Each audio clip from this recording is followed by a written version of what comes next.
Às vezes as crianças ingerem coisas bastante estranhas, como por exemplo maçãs que ainda não estão maduras, doces com refrigerantes, formigas, areia. Mas no caso dos filhotes de elefante, uma dieta estranha não é uma maneira de conhecer o mundo, afinal eles comem fezes. Na maioria das vezes isso acontece durante o período em que o animal passa da alimentação à base de leite materno para alimentos sólidos. E não é porque os elefantes ficam confusos ou algo do tipo. Esta, na verdade, é uma escolha vital e consciente.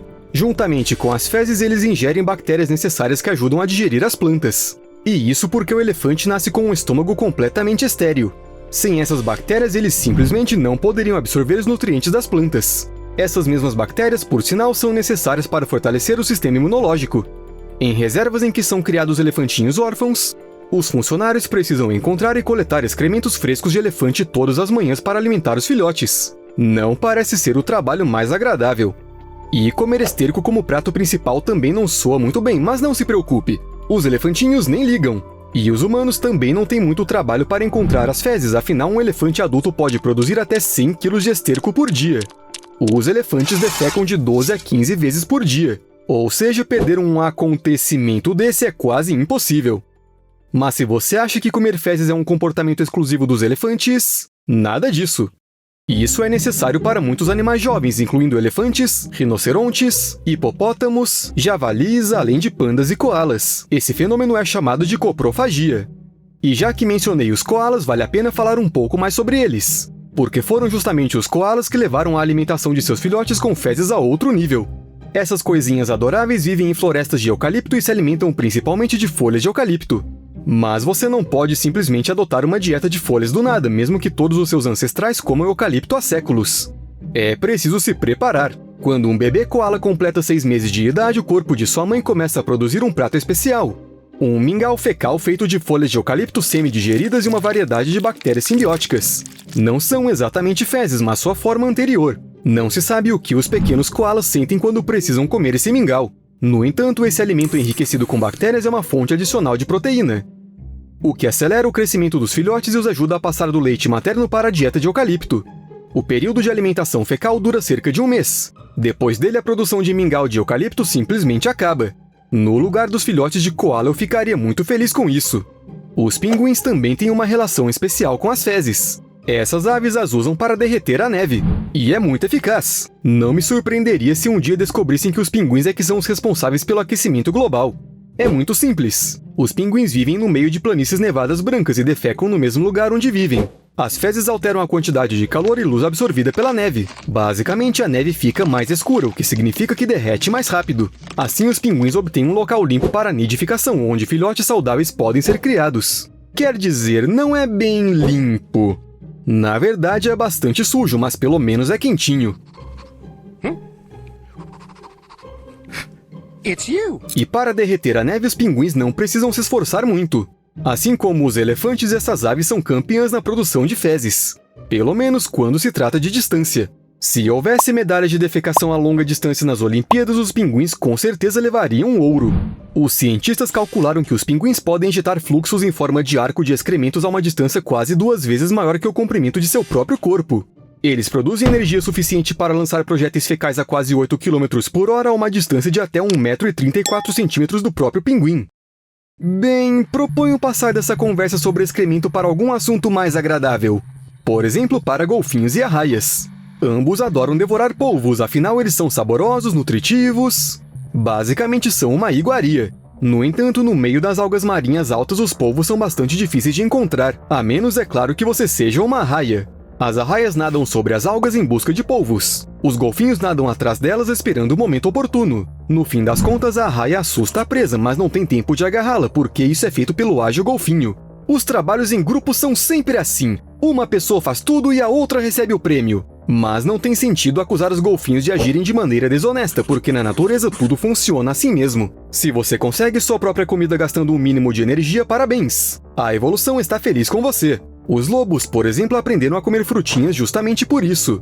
Um estudo publicado na Wildlife Society Bulletin sugere que os mirtilos selvagens podem ser uma valiosa fonte de alimento para os lobos. Tem mais! Ela pode representar até 83% da dieta do mês de julho das matilhas de lobos que vivem dentro e ao redor do Parque Nacional Voyageurs. onde a pesquisa foi feita. No verão há muitos mirtilos, é muito fácil consegui-los. Basta sentar perto de um canteiro dessas frutas e comê-las, em vez de correr pelas florestas atrás de veados ou castores. Os mirtilos também são dados aos filhotes quando não é possível conseguir carne. Infelizmente, os mirtilos são baixos em calorias. Por outro lado, são ricos em antioxidantes, vitamina C, vitamina K e fibras. Tudo isso ajuda a fortalecer o sistema imunológico e dar aos filhotes de lobo um bom começo para a sua vida. A taxa de mortalidade dos filhotes de lobo está entre 30% e 60%. Os culpados disso costumam ser os predadores e as doenças. Obviamente, os mirtilos não podem ajudar contra predadores, mas protegem das doenças. Os lobos entendem bastante de tudo relacionado a questões de sobrevivência e adaptação. Eles podem, por exemplo, se adaptar à vida perto da água. Parece que não há nada para adaptar, né? A água está ali, o peixe está na água, basta comer. Mas mesmo nossos ancestrais que em algum momento se estabeleceram perto de corpos d'água, demoraram bastante tempo para começar a pescar e não simplesmente pegar tudo o que encontravam nas margens. O lobo costeiro da ilha Vancouver é uma subespécie completamente única que é geneticamente diferente de qualquer outro lobo. Esses predadores vivem em ilhas na costa noroeste do Oceano Pacífico, na América do Norte. Estima-se que existam menos de 180 exemplares deles vivendo na ilha Vancouver e todos eles nadam como peixes. É sério, esses lobos são capazes de nadar por quilômetros. Antes, os cientistas acreditavam que era assim que esses animais chegavam a novos locais de caça, mas depois descobriram que esses lobos se alimentam de frutos do mar. A principal fonte de alimento do lobo costeiro são os frutos do mar, que correspondem a 90% de sua dieta. O salmão corresponde a cerca de 1/4. Eles também se alimentam de mariscos, moluscos, ovas de arenque, focas, lontras e carcaças de baleias. Os lobos costeiros não moram em um só lugar. Muitos deles migram pelo arquipélago, nadando de ilha em ilha ao longo do ano. Às vezes eles seguem os salmões, às vezes simplesmente nadam para onde querem. Enquanto os lobos aprenderam a encontrar novas fontes de alimento, as pererecas inventaram uma nova maneira de se defender dos predadores. Bem, quando você é uma perereca, você não tem muitas opções. Você pode fugir rapidamente, ou ser invisível, ou ser muito venenosa. A espécie Smilisca scylla não teve muita sorte com o veneno. Ela também não pode se esconder o tempo todo, afinal precisa se reproduzir e para atrair um parceiro é importante usar o canto de acasalamento.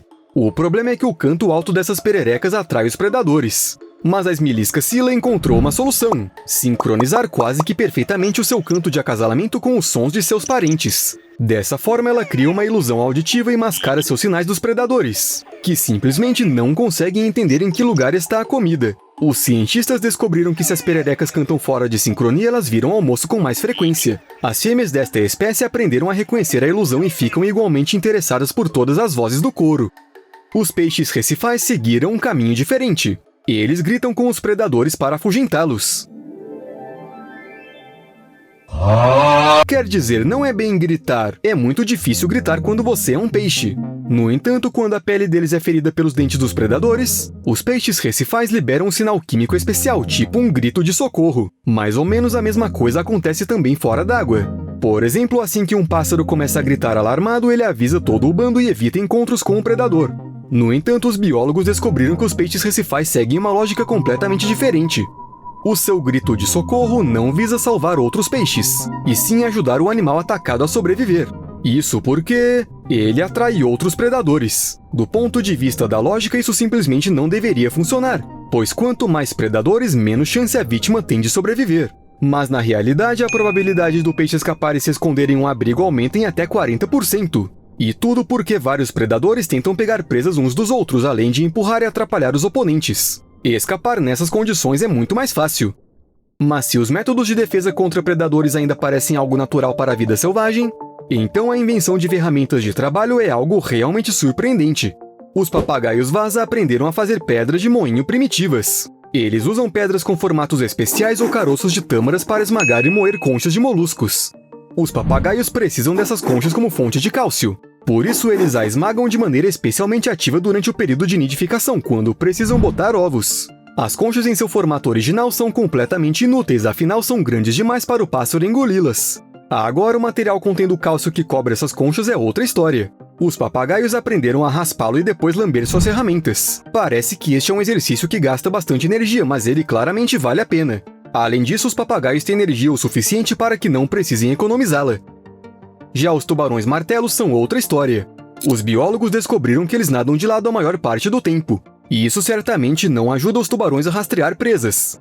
Na verdade, isso até os impede de fazer isso. No entanto, isso permite economizar energia. Não vou entrar nos cálculos detalhados nem falar de fórmulas. Só vou dizer que, segundo os cientistas, a economia de energia ao nadar de lado é de até 8%. E isso é bastante coisa quando você tem que nadar por longas distâncias. Além disso, acho que o tubarão pode passar facilmente do modo relaxado para o modo de ataque assim que for necessário. Afinal, o oceano é um lugar perigoso, você não pode simplesmente ficar relaxando, se balançando com as ondas. Especialmente se você é pequeno. Por isso, os golfinhos e orcas recém-nascidos e suas respectivas mães estão acostumados a não dormir por um mês inteiro. Os cetáceos adultos dormem de 5 a 8 horas por dia, flutuando na superfície ou deitados no fundo.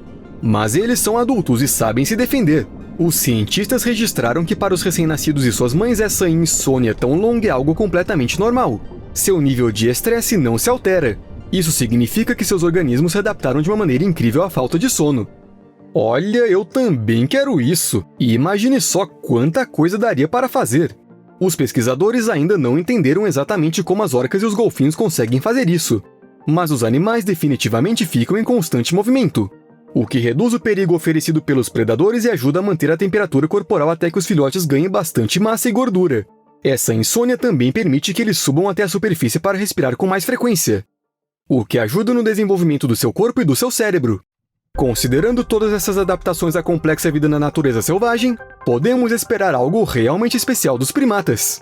E eles não nos decepcionaram. Este é o macaco de pescoço branco. Esta espécie vive entre a Etiópia e a África do Sul. Os pesquisadores estudaram como os macacos estudavam os pesquisadores. Em particular, eles compararam o comportamento dos macacos quando as pessoas estavam e não estavam por perto. Os macacos não só se comportavam de maneira diferente, como também aprenderam a tirar proveito da presença dos pesquisadores. A lógica era bastante simples. Enquanto as pessoas estavam por perto, os leopardos e outros predadores terrestres ficavam mais longe.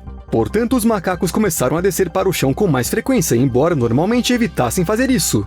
E a relaxar mais. Além disso, parece que os animais aprenderam a distinguir os pesquisadores dos caçadores e entenderam que esses últimos não representavam nenhum perigo. Pode-se até dizer que os macacos usavam as pessoas como um escudo humano. Felizmente, os leopardos não tentaram atacar. Até mais!